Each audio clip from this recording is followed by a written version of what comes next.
Ассаламу алейкум, витаю вас, друзья. Хочу предупредить об очередной провокации, которая, скорее всего, сейчас готовится против чеченцев в Украине.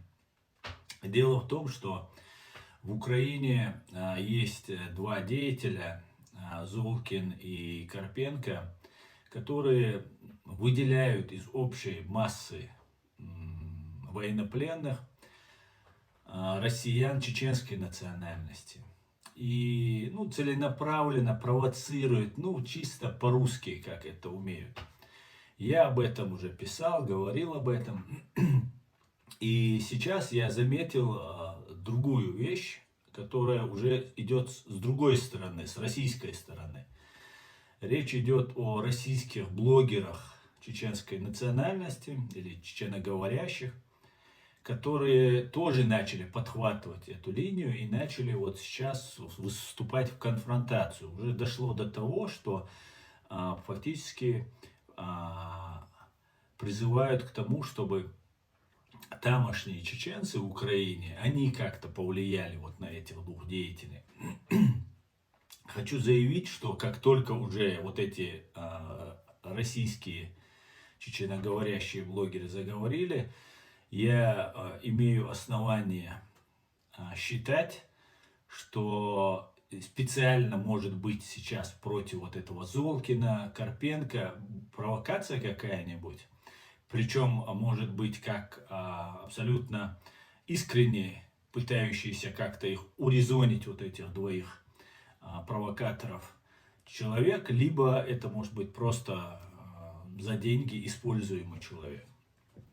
Для того, чтобы таким образом стравить два братских украинских и чеченских народа и вот таким вот образом рассорить нас. И это связано с тем, на мой взгляд, связано с тем, что Верховная Рада Украины признала Чеченскую Республику оккупированной, и то, что над нами совершен акт геноцида Россией.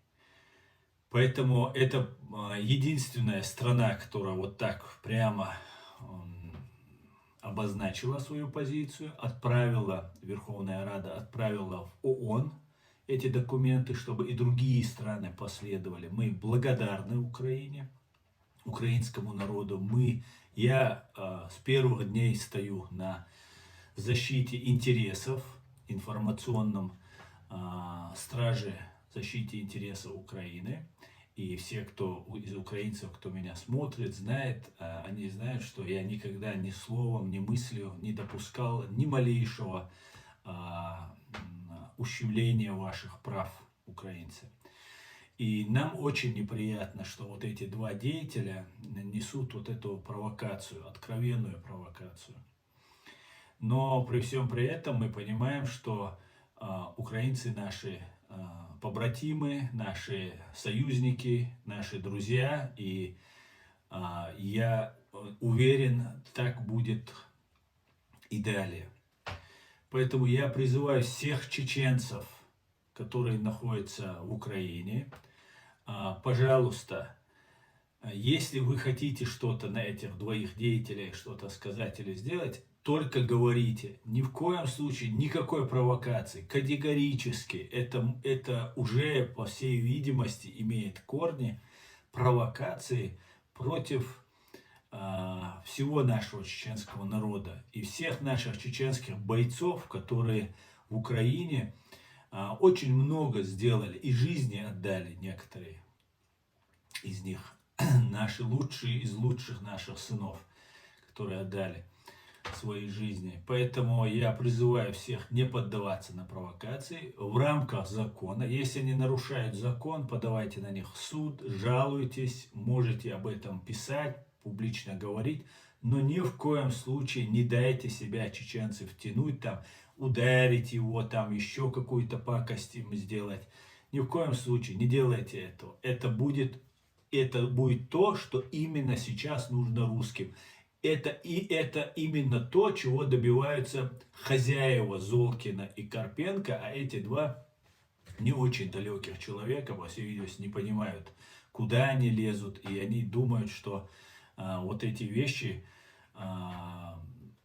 вот так разбрасываются словами, такие оскорбления идут, ну просто вызывающие такие оскорбления, просто на грани.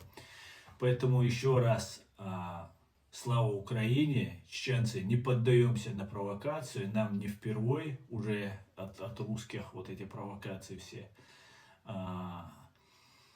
получать и видеть, поэтому не поддаемся на провокации, слава Украине, все будет Ичкерия. Адикюэль марш уэль далты аберт кюэль ночи шаш, и мадайтлаш шаш, ли мадайтлаш, войн вот провокации яш санхичун. Царя пелг маотлаш, царя дош эл кидин пелг вайтан тör вин лезвин хум юхи мадитлаш, войн зихир душун цуна. Зиде мекшун, цигамел волой ночан зиде мекшун. Адикюэль марш уэль.